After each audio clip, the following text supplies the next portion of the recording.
Hello, everybody. Thank you for joining us. I'm just going to give it a minute more so all of our attendees can get logged in here.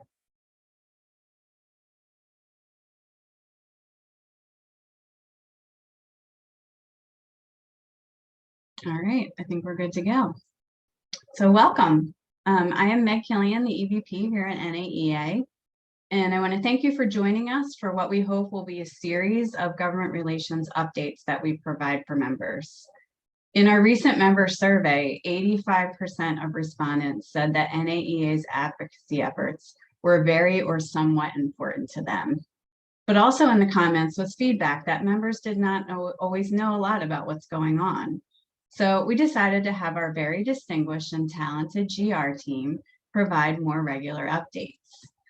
And there will be time for a Q&A at the conclusion of the presentation, so please share your questions in the Q&A section of the webinar.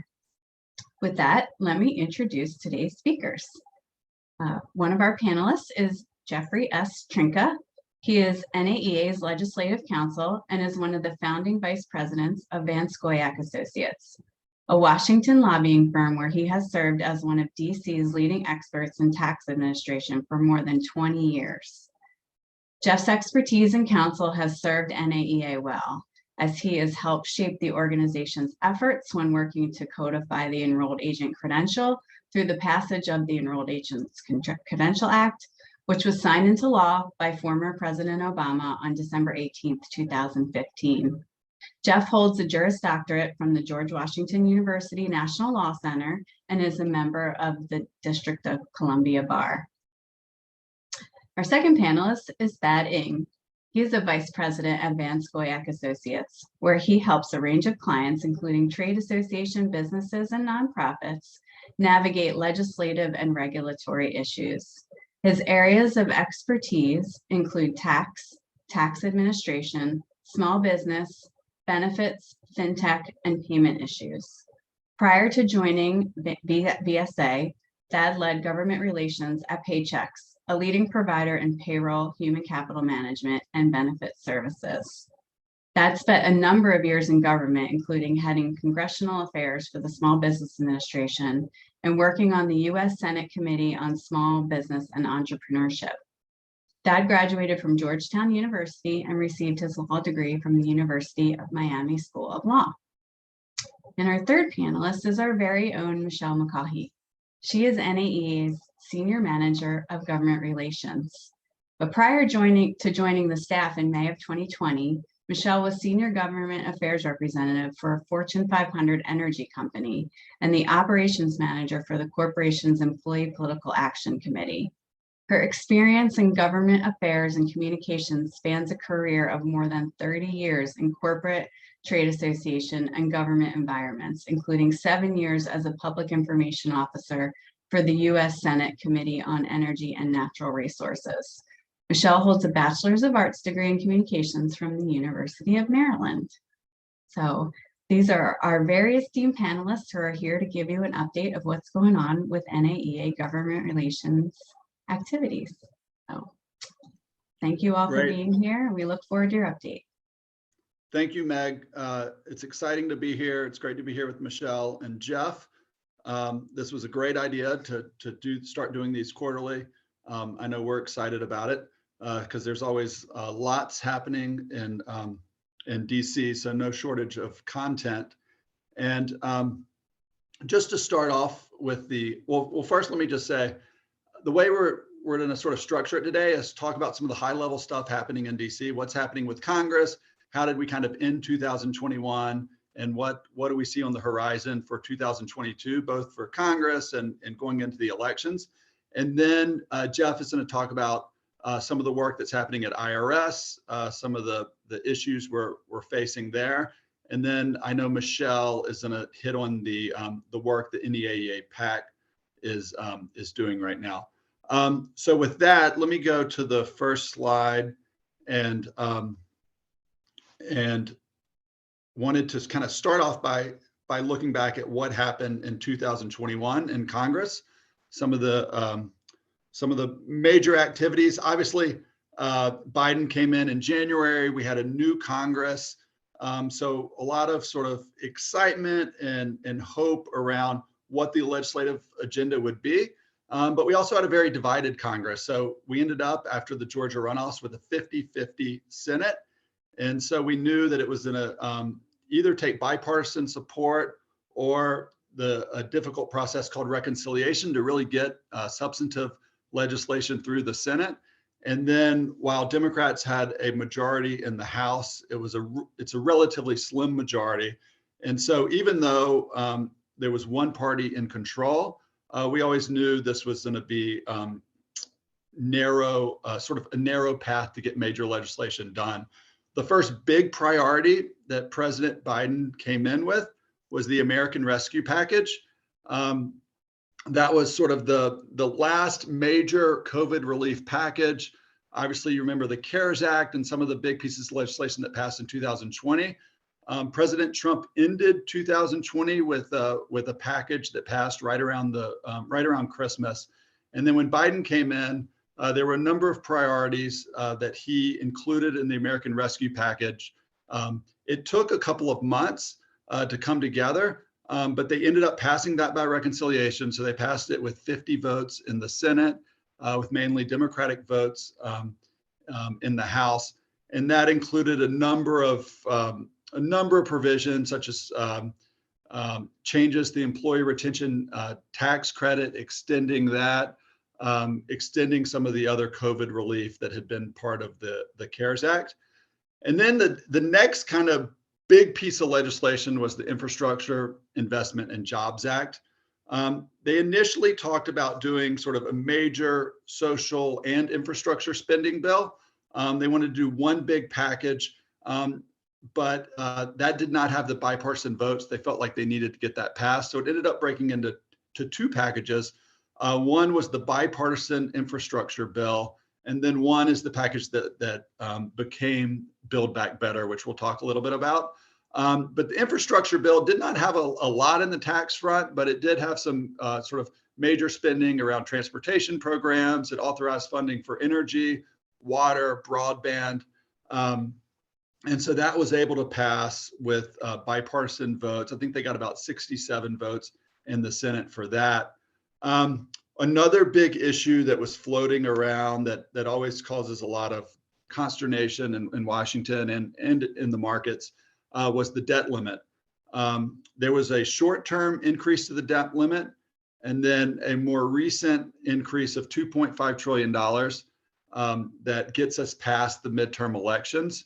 And as a lot of folks know, the debt limit's really about the government paying money that's already been spent. And so it's making good on our promises, and it has, major economic consequences if that wasn't met. But it can also be a contentious political issue here in Washington. Of course, the major topic, of 2020 and now going into 2021 continues to be COVID-19, both on the vaccine front and also testing. And so OSHA at the end of last year, President Biden came out and said the Department of Labor through OSHA, which regulates workplace safety and health, was going to implement a vaccine mandate for employers with at least 100 employees. There was also a separate mandate for healthcare workers.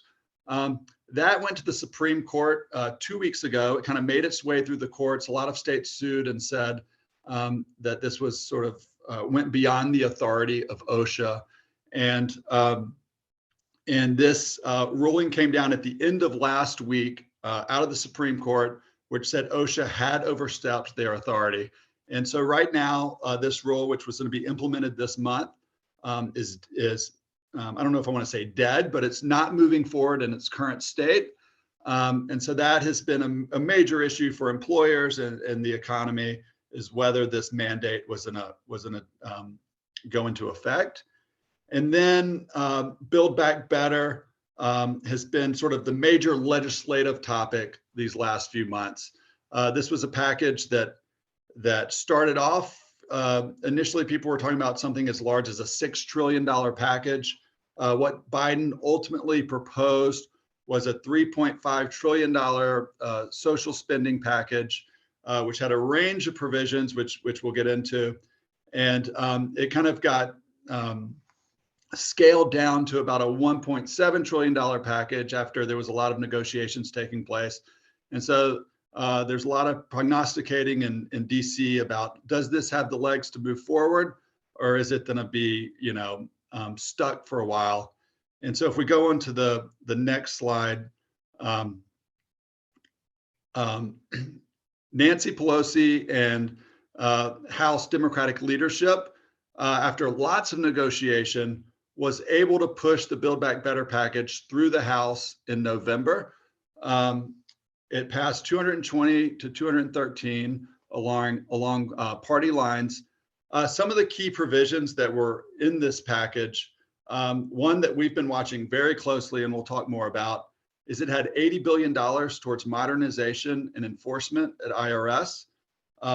That's a sort of a one-time appropriation that IRS would have the freedom to spend over 10 years, sort of as needed, so they could spend it as quickly as they needed. They had 10 years to spend it all. And that was actually a revenue raiser. Because of the increased enforcement, it was going to raise $700 billion to help pay for this bill. And so we'll get more into the details, but this was a real opportunity for our industry and for IRS to make some improvements, but it also required them spending this money well and making sure they were, spending it wisely and on things, not just more bodies to do enforcement, but also improving their systems, improving their customer service, that kind of thing. The Build Back Better that passed House also had the expanded child tax credit. It had more Affordable Care Act subsidies. It had an increase to the state and local tax deduction, the SALT cap. This has been a major priority for congressional delegations in states like New Jersey, New York, California, Illinois, anywhere that's got a really high state and local taxes. The tax reform back in 2017 set that cap, as folks know, at $10,000. And so this would have increased it to $80,000 until 2030. There were some tax increases. At the beginning of this process, there was a lot of talk around increased corporate taxes, increased capital gains. That was not able to get the political support to have 50 votes in the Senate. And so they ended up whittling that down and adding a few other taxes. One was a 5% surtax on individuals earning over $10 million. One was a 15% minimum tax on corporations, and then a 1% excise tax on corporate stock back. So some tax increases, but not sort of the increase in rates across the board that some folks had expected. Moving on to the next slide. So where does this stand now? Kind of what happened to this big package that everybody's been talking about the last couple of months? And I know you've all seen Senator Manchin's name in the news a lot. Recently, he had been sort of instrumental in whittling that package down from a $3.5 trillion to a $1.7 trillion package. And then he came out just before Christmas and said, even at the $1.7 trillion level, he was not comfortable with voting for it. Some of the way they were calculating the expenses, doing these programs, funding these programs just for a year or two, as opposed to a full 10 years. And so, the chances of passing this quickly kind of blew up. And there has been some mixed messages, talks of restarting this, provisions that he could support around clean energy taxes, other tax increases that Manchin said he's supportive of. So the big question now is, where do things stand? Schumer and Biden have struck an optimistic tone. They've kind of recognized it's not going to pass as is. The bill that came out of the House is not going to pass. But they've said they are looking forward to getting negotiations back on track, finding a path forward. But right now, it's kind of a guessing game to whether they can get the momentum to get this package back on track. And if you look at the next slide, these are some of the provisions that people have kind of handicapped of. If they do take this up in a smaller fashion or take pieces of it, what might have chances of passing? there were some things that were always an uphill battle in the Senate, such as paid leave, the Medicaid and Medicare expansion. And then there were provisions that had a lot of bipartisan support. Some of those tax increases, because they were so targeted, had a lot of targeted support. We're happy that IRS enforcement funding, the $80 billion, especially among the Democratic caucus, had a lot of support. And so we feel like if this does get revived, if they are able to pass some pieces of Build Back Better at some point, hopefully that IRS enforcement funding would be part of that package, because it would help pay for the other pieces. The child tax credit was kind of one of the controversial pieces, at least in its current state, where pretty high income individuals and families were able to receive that. So that's a little less clear. But I think the big story is here, we'll have to wait and see if they're able to sort of revive some pieces of this. It's unclear at this point. I think, the longer it goes, the less likely. Someone had asked Jeff and I, kind of what's the drop dead date? And I had said August, and they were kind of surprised it was that late. But it seems, there's nothing that would really prevent Congress of reviving this, whether it's late spring or in the summer.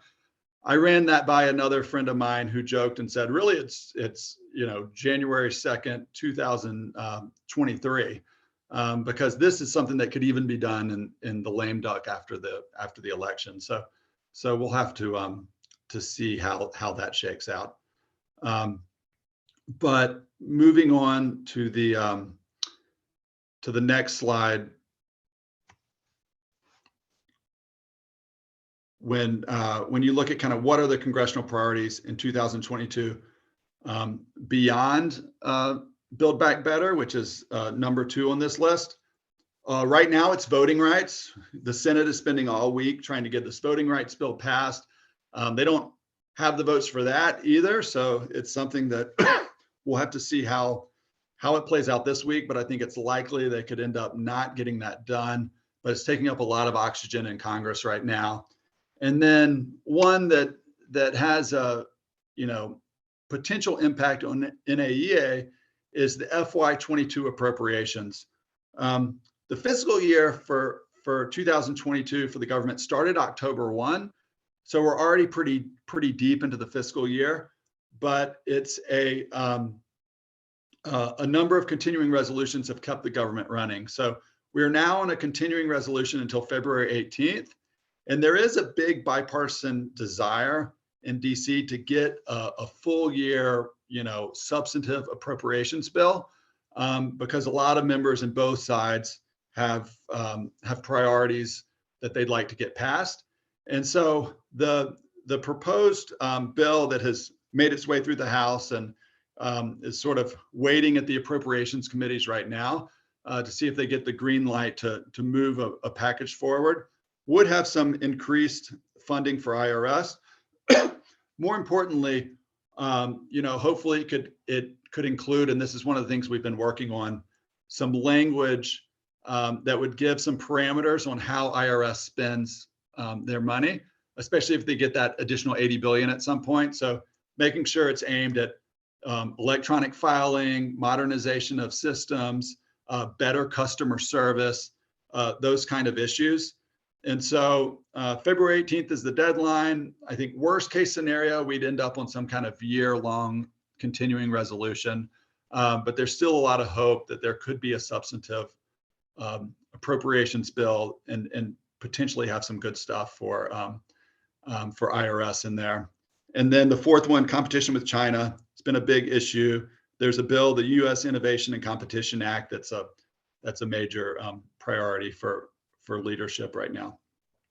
On to the next slide. I might need to pick up the pace a little bit here. So the appropriations bill, I kind of already hit on this.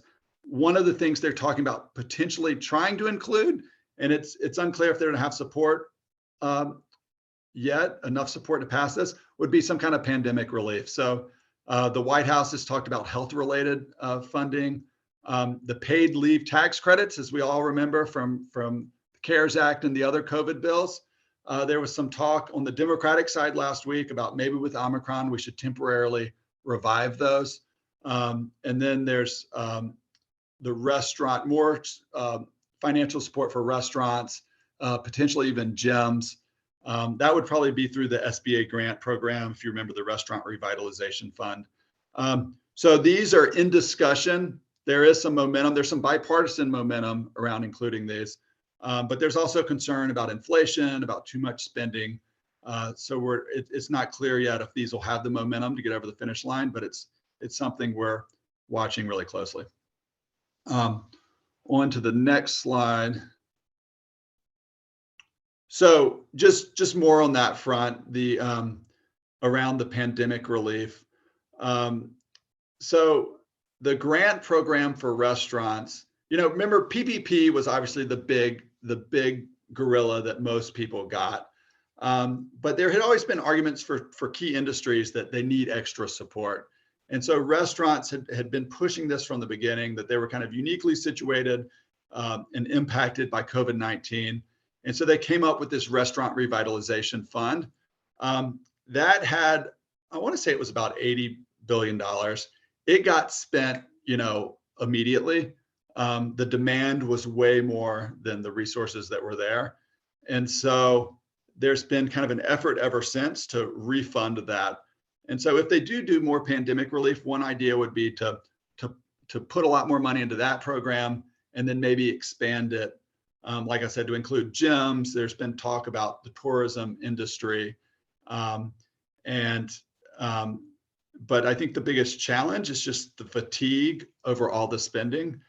People feel like in some ways things have gotten closer back to normal, although we're obviously still not there. And the idea of doing another big bailout makes a lot of members nervous. I think that gets us, if we can go to the next slide, I think that gets us to the IRS portion, which and some of the NAEA priorities, which Jeff was gonna talk about. But I know we're gonna do Q&A after that and after Michelle. So be thinking of your questions, send in your questions, and look forward to taking any questions in a little while. But Jeff, I'll hand it over to you. Yeah, I mean, our priorities, these are congressional priorities, not just the IRS, obviously.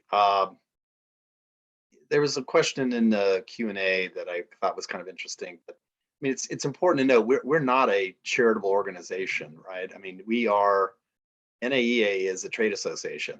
And so trade associations, one of their main jobs is to make sure that they're voicing their members' positions on the Hill. And that's the role and the function of our government relations folks. We're not part of the PAC. The PAC is a separate thing. We're paid by the association and obviously comply with all the laws and requirements around advocating for our members. So regulation of tax return preparers. This has been a priority. I think the first time the board acted on this was probably 2000. That's the scary thing about it. Makes it I've been doing this for 20 years. I've actually been doing this for 31 years.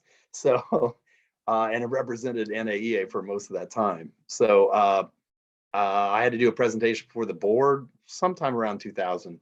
And they basically said, this is something we should be involved in. We were involved in it when IRS took action. We really shaped that legislation, or shaped the regulatory scheme that Commissioner Schulman put together. And after Loving overturned it, we continue to advocate for it.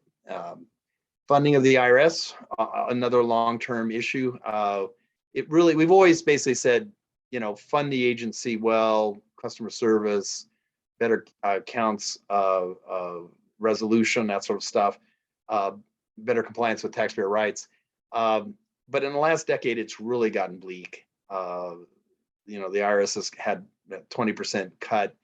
A lot of that's inflation, but also some of it's just plain, there's just been cuts.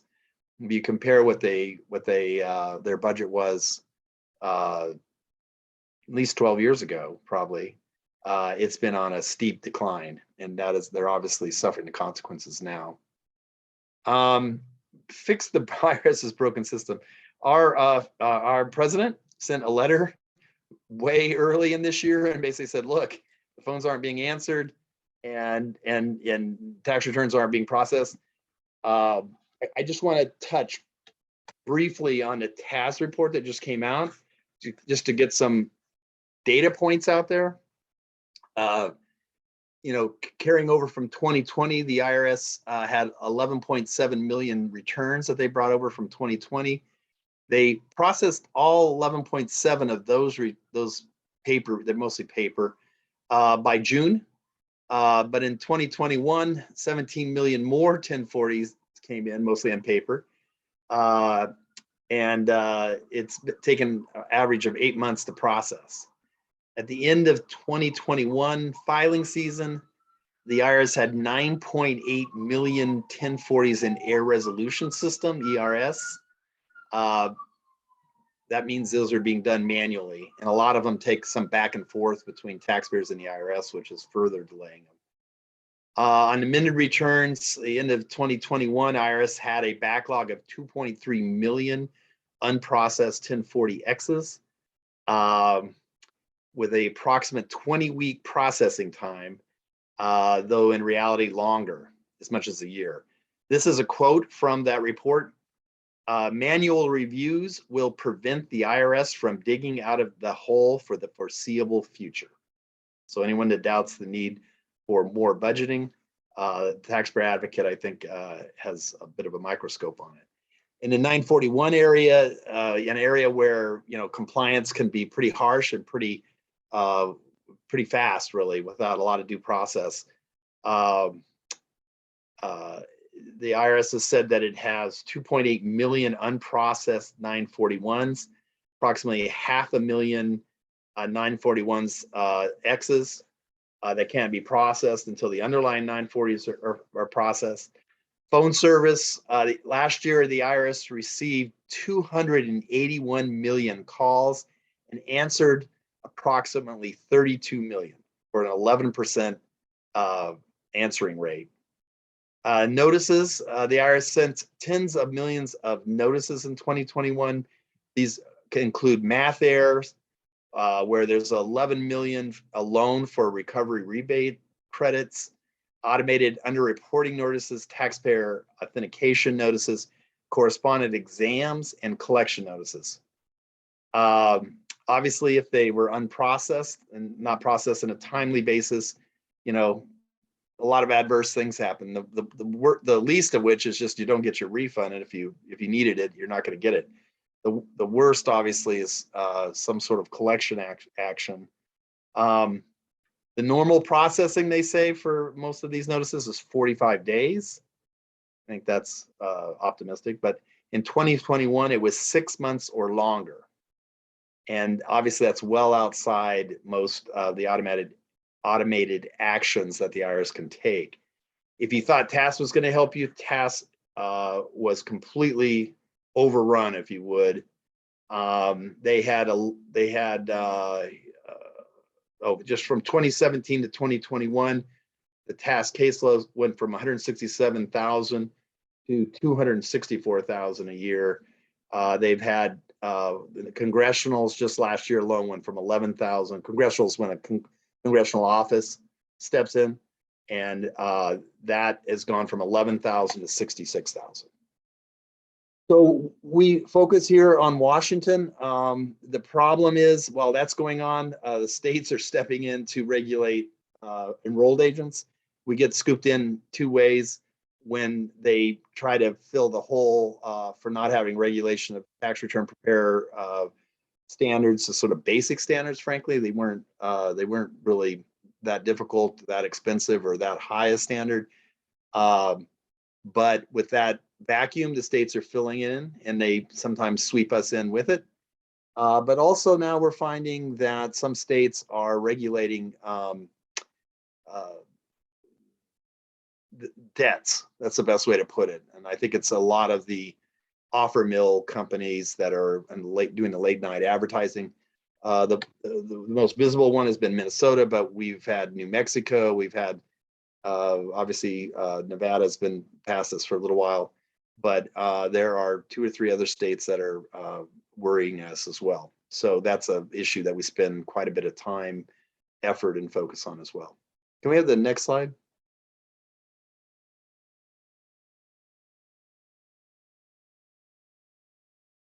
So I just went through the advocates report, so we won't do that. Treasury and IRS are also warned of expected delays. I don't know. I mean, what a way to start a filing season. By the way, the wheels are going to fall off the bus. That's basically what they said to us. So get prepared. Yeah. Let's go to the next slide. Let's go ahead just to cut some time down. So how are we responding? We are working right now with a coalition.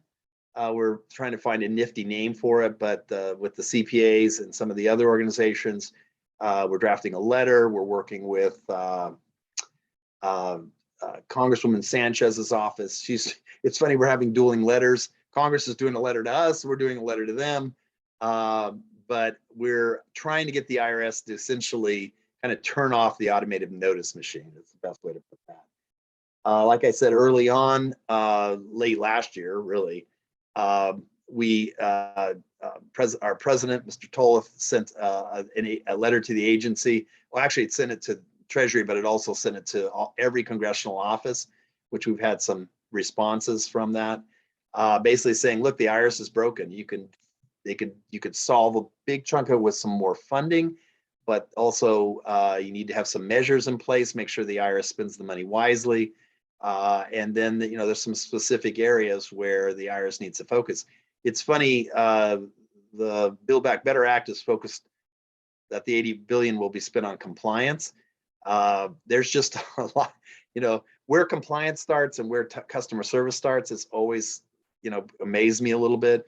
But if you're going to send out a notice, certainly you should have someone there to answer when you respond to the notice. And so clearly those customer service or taxpayer service and enforcement go hand in hand.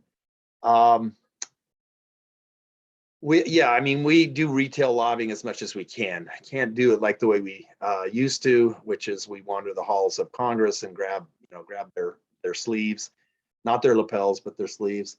Now we're stuck at home and we're doing it through a lot of different ways. Luckily, we have a lot of built up capital on the Hill. We're seen as having a lot of expertise in the tax administration world. So key offices have been reaching out to us, and then that allows us to interact with not just that office, but any other ones who are sponsoring that legislation. And so we've had a number of those inquiries over the last year, and it's always heartening that what we're doing here is working. Yeah, so we a lot of the work we've done, we work very closely with Congressman Panetta's office on his bill to regulate unenrolled preparers. And once again, we're seen as one of the groups that really knows the details, the ins and outs. Right now, it's stalled. It was not included in the Build Back Better bill, mostly because it had some technical issues with reconciliation, and it didn't raise quite as much money as it probably needed to get the focus it needs. The question I have, you see, the Taxpayer Advocate has it on its top 10 legislative issues that could help the agency, and so I'm hopeful. We're hopeful that there might catch up with whatever efforts come out of this sort of son of Build Back Better, if you would. We're gonna take another shot at it here. Go back to our friends on the Hill and say, yeah, it is worth. You now have the time, so it's worth taking the time to do this thing right. And I think that's it for this slide. Lovely picture of Secretary Yellen. And now we're going to go to Michelle for the PAC.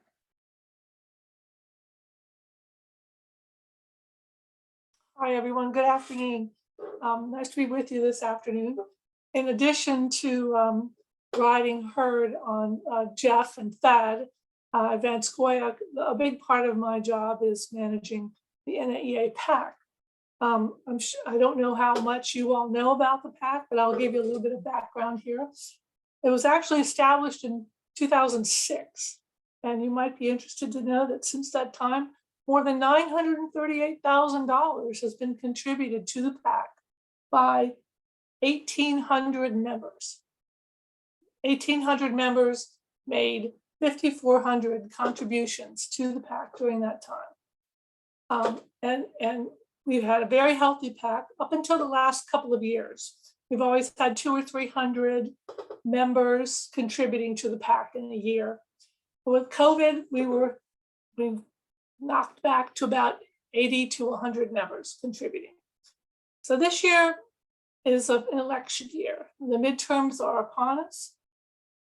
We have 36 members on the House Ways and Means Committee who are running for re-election and looking to support from us. We also have 9 members on the Senate Finance Committee who are up for re-election this year. And those are the people we will be focusing on.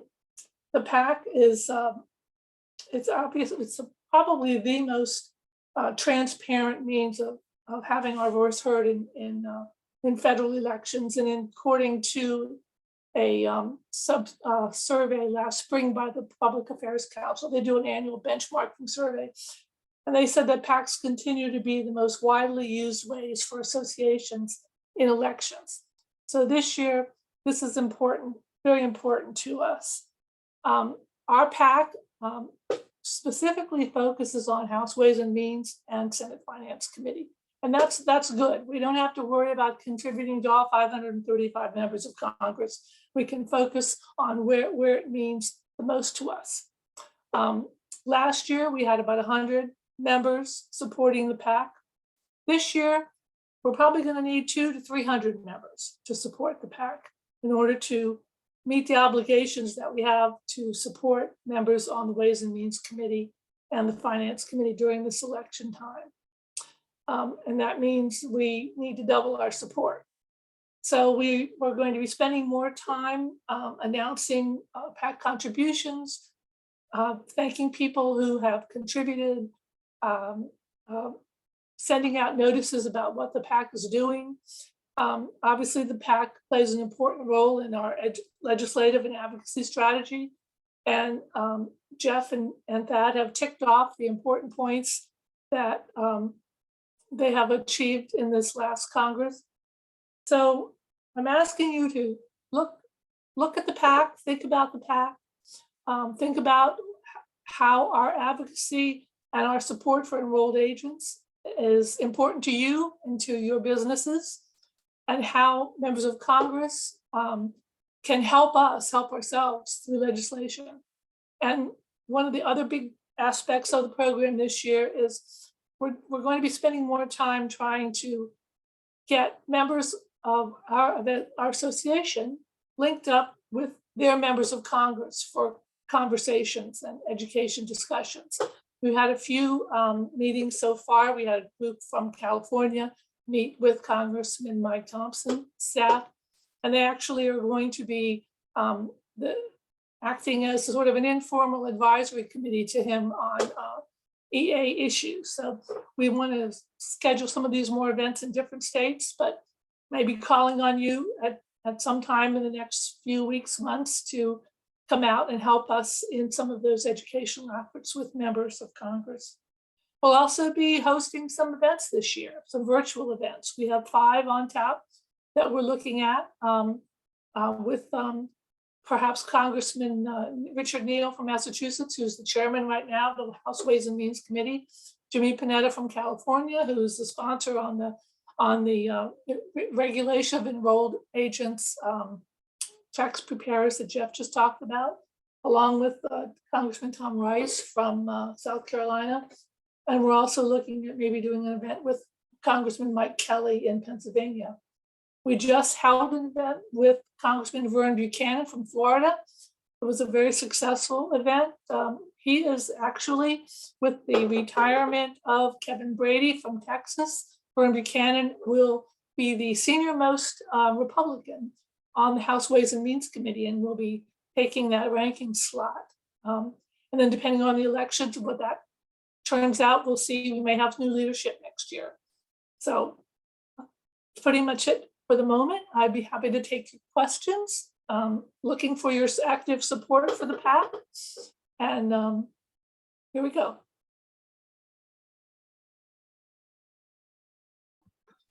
Thank you all for your information and updates. This is really helpful. We do have a few questions. I have a quick one that I wanted to ask, given the current political climate in Congress being what it is right now, how popular is improving the IRS with Congress right now? It seems to me like it should be somewhat of a bipartisan supporting issue, but is that what you're finding? Is this a little bit more divisive than we would think? Yeah, Meg, I'll take first shot at it. I mean, in our meeting with Vern Buchanan, who we worked with when he was chairman of the oversight subcommittee, one of our members, Jennifer McMillan, testified before him. He really committed to fixing the IRS on a bipartisan basis. And there's the future Republican leader at the committee, and he's committed to doing it on a bipartisan basis. He's asked us specifically, can you guys brush off your old white paper about how to fix the IRS and come in and brief him and his key staff? And we're going to do that. And so there is some bipartisanship, a glimmer of it, but the IRS has been a political football. And I'll kind of, on both houses, if you would, or both parties, the Democrats sort of overemphasizing, bringing in money can kind of set the wrong tone. You're supposed to bring in the right amount of money and provide customer service and compliance with taxpayer rights.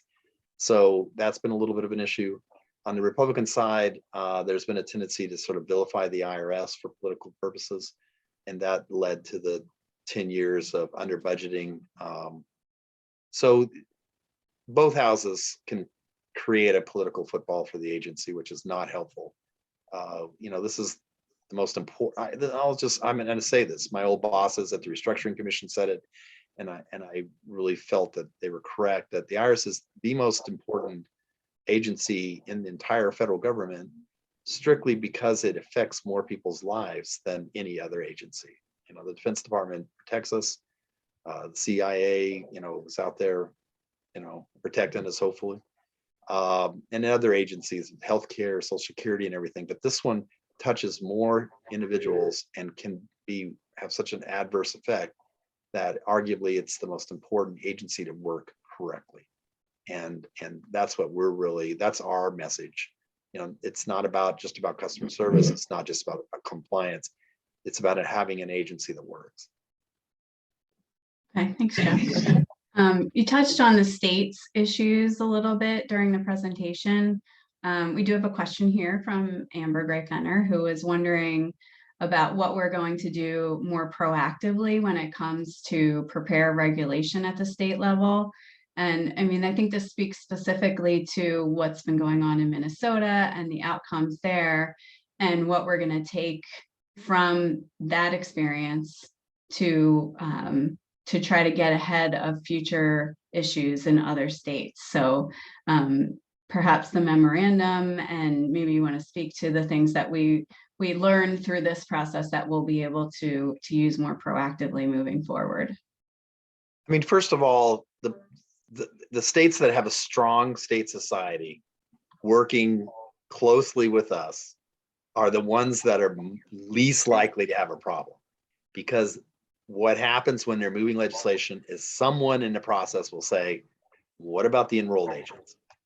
And that's hopefully where we are. But in states where there's not a strong society, or the society is is focused on education, or just making a living, right? Hoping the government doesn't come and step on them. That's one where we have some of the bigger problems. And so first of all, the states themselves are our early warning system. if something's being considered, don't get on social media and complain about it. Contact us, because we can advise, we can draft, we can head things off pretty quickly.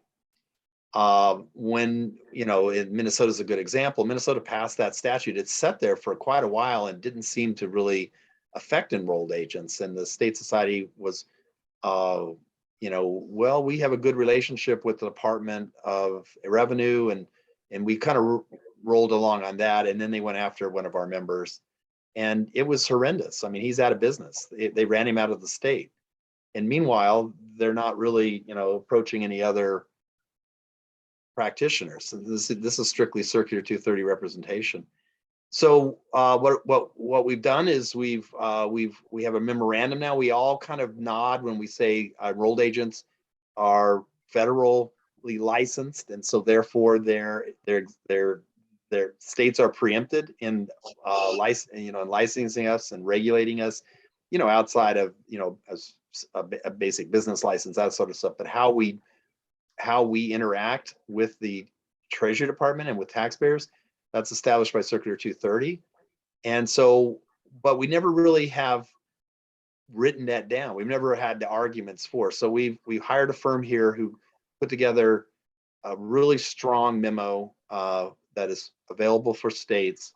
Obviously, it's the property of NAEA, but it's available to state societies if they need it, both as an argument against at the state legislature's level, and then also if it's necessary to go to court. In Minnesota, we've made a lot of progress. We have, bills that have been introduced and moved far along until they went out of session last year, and we're taking that up this year as well.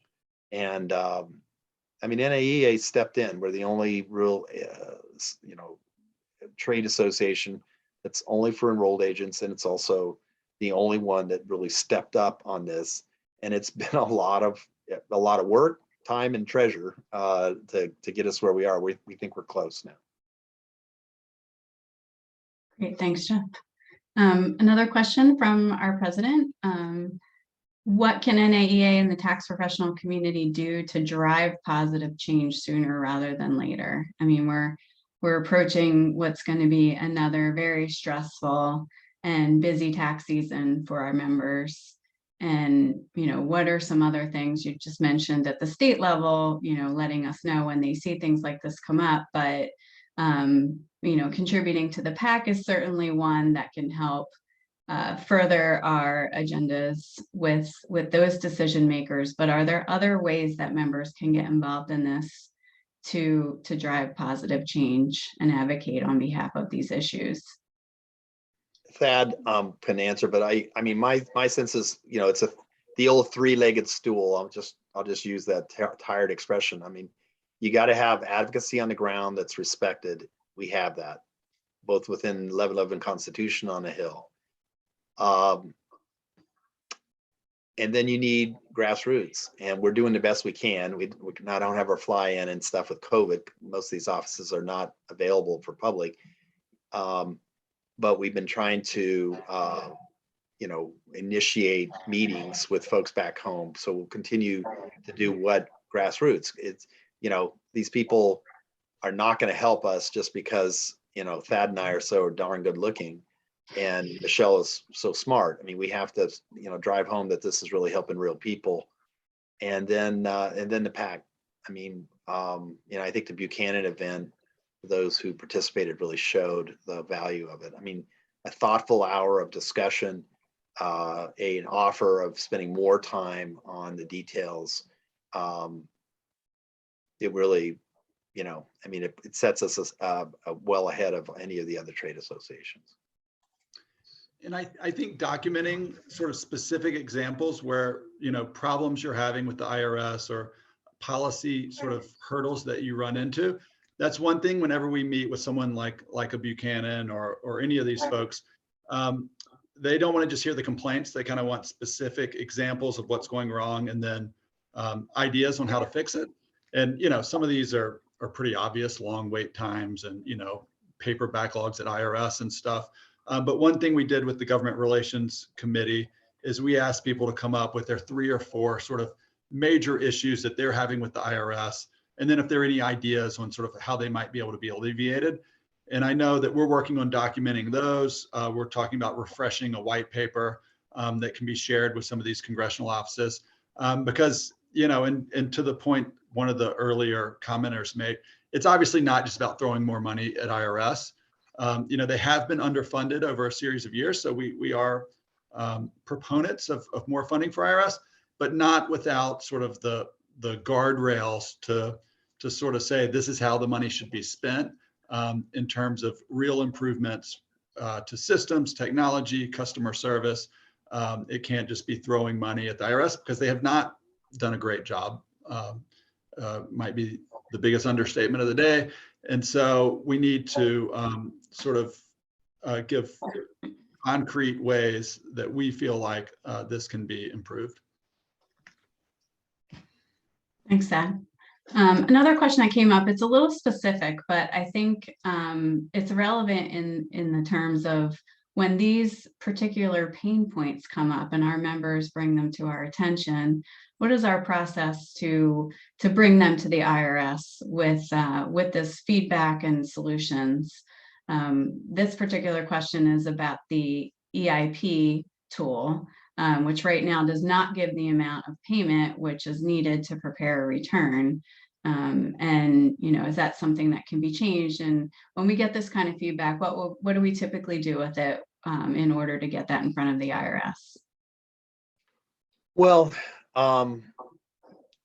we, especially on these really granular sorts of issues, we're the group, and I'm talking about the other Circular 230 groups as well.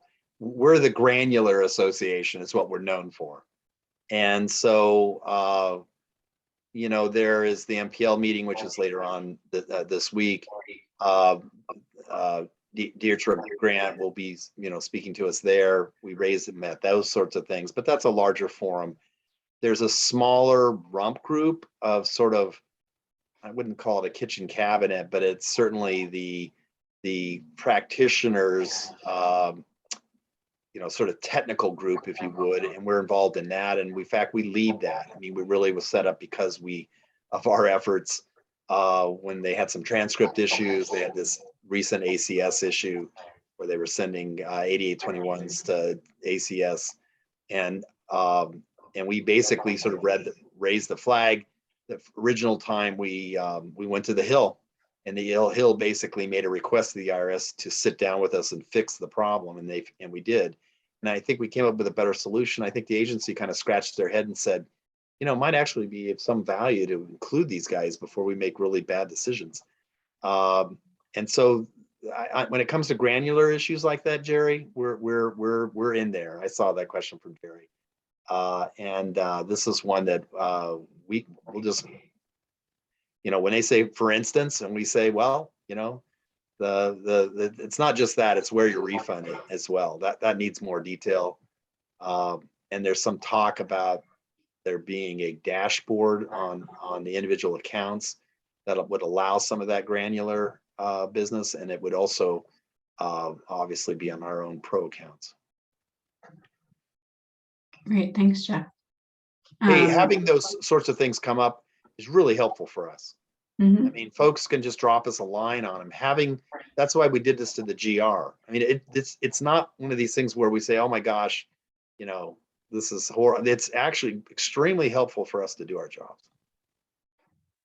I have one last question before we wrap up. NAEA's fly-in has been, an event that we've done for many years, and haven't done it in previous year and this coming year because of COVID, as well as security issues at the Capitol.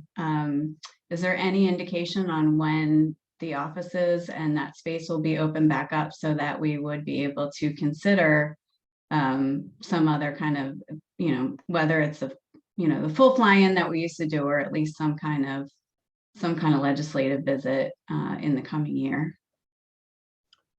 So I'll just say, this has been a topic not just for our trade association, but I think every trade association, everybody that does fly-ins, because everybody's itching to get back to DC. Everybody wants the in-person. I think it's not just folks coming, but also folks on the Hill would like to return to more sense of normalcy. And some offices have tried to get back to that. I think with Omicron and other stuff, I know that some folks had tried to kind of revamp their conferences or fly-ins this spring. Some of those are being canceled sort of, after they decided to have them, now they're being canceled again. And so it is a moving target. I am optimistic and hope that next year, I think this spring is going to continue to be a mess. And a lot of offices will not be doing the in-person. But I hope next year, we can get back to normal. So I know that no official decision has been made by NAEA as far as I know, but I certainly hope that we can, have some kind of in-person thing, whether it's in the next fall or spring. Michelle, I don't know if you have anything to add to that, but. Just that we, as we've been working on these past couple of months, we are going to be putting together groups to meet with various members of Congress. We're looking at a group for New Jersey coming up, and we're also looking for one in Colorado, and then we'll see where we are from there. But I think having a combination of some kind of virtual meetings and education with our members about advocacy and about how to meet their members and how to be advocates for themselves. I think we need a little bit of training on that. That would really engage all EAs and help you really sell yourself and understand the benefits of the business that you work so hard at.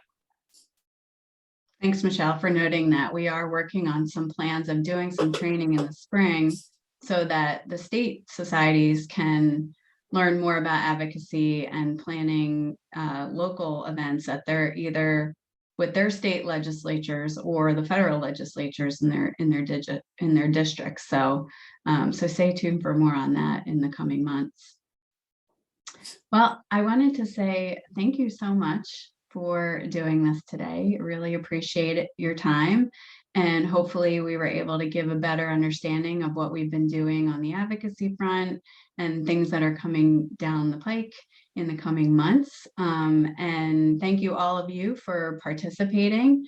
If you ever have any questions or concerns or suggestions, please feel free to reach out to me directly or to Michelle, and we will make sure that your question gets into the right hands if we can't answer it ourselves, or if it's something that we need to pass along to the IRS for feedback, please also send them as well. So thank you all, and have a wonderful rest of your day.